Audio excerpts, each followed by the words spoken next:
हरियाणा विधानसभा चुनाव पर बीजेपी का मंथन लगातार जारी है। सीएम नायब सिंह सैनी बैठक में शामिल होने के लिए पहुंच चुके हैं। इसके अलावा सुधा यादव, अनिल विज भी पहुंच चुके हैं जेपी नड्डा के आवास पर इस बैठक में शामिल होने के लिए। थोड़ी देर में ये बैठक शुरू हो जाएगी और इस बैठक में हर एक नाम पर, हर एक उम्मीदवार पर, हर एक सीट पर मंथन होना है और इसलिए जो बैठक में शामिल होने के लिए नेताओं के पहुंचने का सिलसिला लगातार जारी है।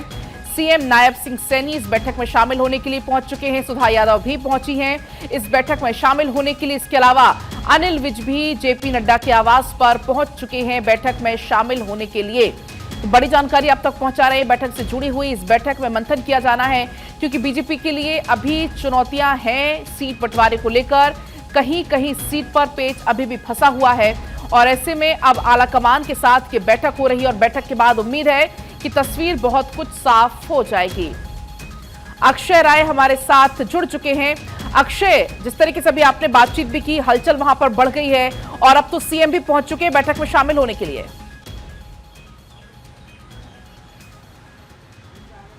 और देखिए, निश्चित रूप से आज की बैठक काफ़ी महत्वपूर्ण है और इसीलिए हरियाणा कोर ग्रुप की बैठक बुलाई गई है।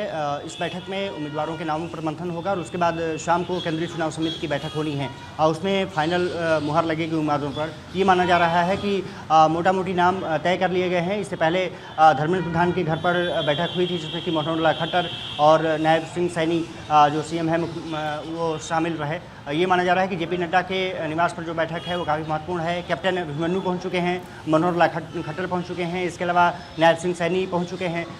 इसके अलावा कैप्टन अभिमन्यु के अलावा सुधा सिंह पहुंच चुकी हैं और अनिल विज जो हरियाणा सरकार में मंत्री रहे हैं वो यहाँ पर पहुँच चुके हैं।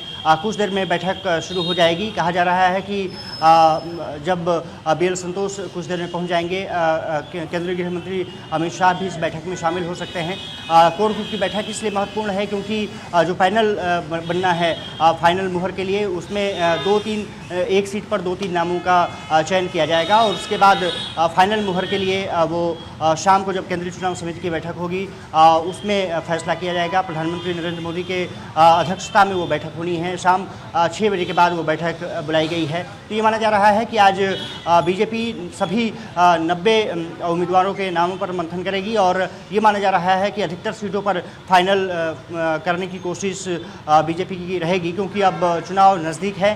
चुनाव आयोग पर भी सभी की नज़रें टिकी हुई हैं कि क्या वो जो तिथि घोषित की गई है हरियाणा चुनाव के लिए, क्या उसको बढ़ाया जाता है, क्योंकि जो वहाँ के प्रदेश अध्यक्ष हैं उन्होंने पत्र चुनाव आयोग को लिखा था। अब उस पर भी सभी की नज़रें हैं। इसी बीच बीजेपी की बैठक काफ़ी महत्वपूर्ण है। आप देख सकते हैं कि जो हलचल है वो तेज़ हुई है और पूरी बैरिकेड यहाँ पर कर दी गई है जेपी नड्डा के निवास पर और सभी नेताओं का पहुँचने का जो सिलसिला है वो शुरू हो चुका है। हालांकि अधिकतर नेता पहुँच चुके हैं, कुछ नेताओं का पहुँचने का जो सिलसिला है वो ये माना जा रहा है कि जल्द ही खत्म हो जाएगा। तो उसके बाद बैठक शुरू हो जाएगी। इंतज़ार शायद अमित शाह का किया जा रहा है, उस पर बैठक शुरू की जा सकती है। हलचल यहाँ पर काफ़ी है क्योंकि हरियाणा को लेकर के बीजेपी लगातार कोशिश करती रही है कि वो बेहतर तरीके से प्रदर्शन कर सके और तीसरी बार सत्ता में वापस आ सके। अनिल विज ने कहा कि कोई गठबंधन वहाँ पर नहीं करने जा रहे हैं और अकेले दम पर लड़ेंगे। इस बार का बैठक इसलिए भी काफ़ी महत्वपूर्ण है कि माना जा रहा है कि इस बैठक में तमाम बड़े चेहरों को चुनावी मैदान में उतारने की कोशिश बीजेपी करेगी।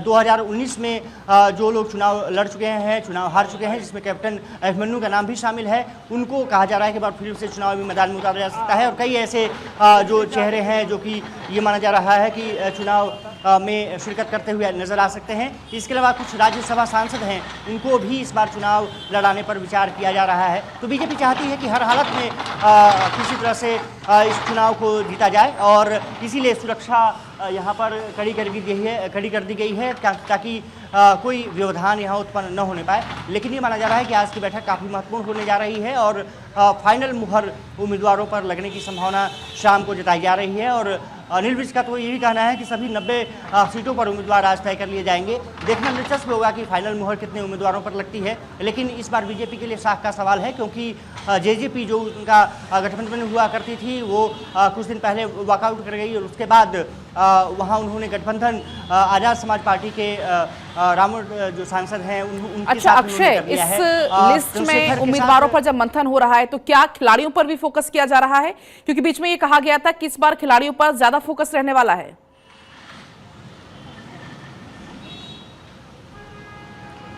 और देखिए सबसे बड़ी बात ये रहेगी कि किस तरह से खिलाड़ियों को समायोजित किया जा सकता है, क्योंकि आपने देखा होगा कि कुछ दिन पहले जरूर जो पूर्व बॉक्सर रहे हैं विजेंदर सिंह वो बीजेपी में शामिल हुए थे, लेकिन अभी उनके नाम पर चर्चा शुरू नहीं हुई है।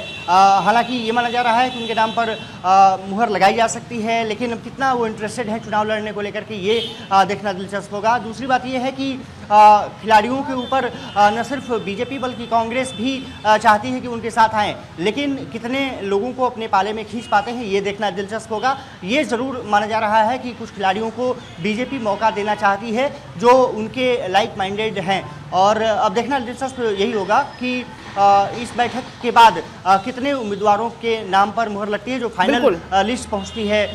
बिल्कुल अक्षय, मैं आपके पास लौट रही हूं इसी बीच, क्योंकि एक और बड़ी खबर इसी से जुड़ी हुई मिल रही है। हरियाणा विधानसभा चुनाव पर सोर्सेस के हवाले से ये बड़ी जानकारी मिल रही है कि 23 मौजूदा विधायकों के टिकट काट सकती है बीजेपी। चुनाव में सांसदों पर भी दांव खेल सकती है बीजेपी।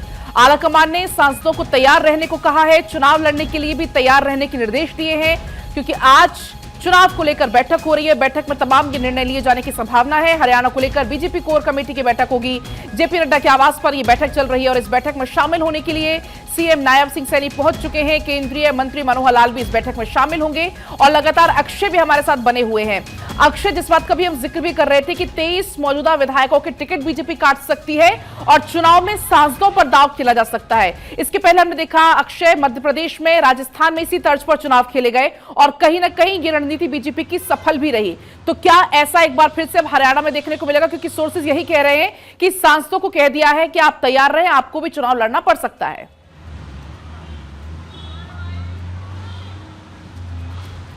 देखिए सबसे बड़ी बात ये रही है कि खास बात यह है कि राज्यसभा सांसद हैं उन पर ज़्यादा फोकस किया गया है। जैसा मैं जिक्र कर रहा था कि राज्यसभा सांसदों को जरूर कहा गया है कि वो तैयार रहें ताकि वो चुनाव में अपनी तैयारी कर सकें, उनको चुनावी मैदान में उतारा जा सकता है। तो राज्यसभा जो सांसद हैं उनको हिट लिस्ट में हैं। दूसरी वो बड़े चेहरे हैं जो कि 2019 में चुनाव हार गए थे, उन पर दांव खेला जा सकता है। और इसके अलावा जिस बात का जिक्र कर रही थी कि 23 विधायकों के टिकट काटे जा सकते हैं, ये कहा जा रहा है कि उसमें कई कैबिनेट मंत्री भी हैं जिनके टिकट काटे जा रहे हैं। तो ये माना जा रहा है कि बीजेपी इस बार एंटी इनकम्बेंसी को हटाने के लिए हर वो दांव खेलने के तैयार दिखती है जिससे कि उसको चुनाव में फायदा मिल सके। और इसीलिए आपने देखा होगा कि लगभग 9 साल रहने के बाद मनोहर लाल खट्टर को वहां से मुख्यमंत्री पद से हटाया गया, नायब सिंह सैनी को बनाया गया और उसके बाद मनोहर लाल खट्टर को केंद्रीय कैबिनेट में जिम्मेदारी दी गई।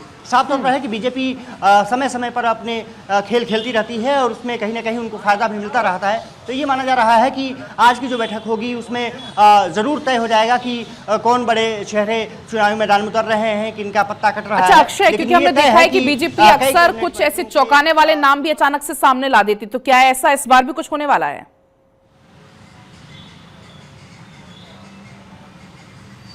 बिल्कुल होने वाला है और साफ तौर पर है कि जीत के लिए बीजेपी हर हथकंडा अपनाने को तैयार है, हर प्लानिंग करने को तैयार है, हर वो चीज़ करने को तैयार है जिससे कि वो उसको चुनाव में जीत हासिल हो सके। क्योंकि इस बार बीजेपी जानती है कि उसके सामने चुनौती बड़ी है। एक तरफ कांग्रेस की चुनौती है, दूसरी तरफ आम आदमी पार्टी चुनाव लड़ रही है, तीसरा जेजेपी और आम समाज पार्टी जो है उसका गठबंधन है। बिल्कुल कहीं ना गठबंधन की जो सरकारें रहती हैं, जेजेपी के साथ बीजेपी ने सरकार चलाई है, ऐसे में समझती है कि वो किस तरह से आगे बढ़ सकते हैं, लेकिन उनका साफ तौर पर मानना है कि इस बार हम अकेले जाएंगे। कोशिश बीजेपी की यहाँ पर चल रही है, मंथन अब थोड़ी देर में शुरू होगा। अक्षय, आप नजर रखिएगा। फिलहाल बहुत आपका शुक्रिया तमाम जानकारी के लिए।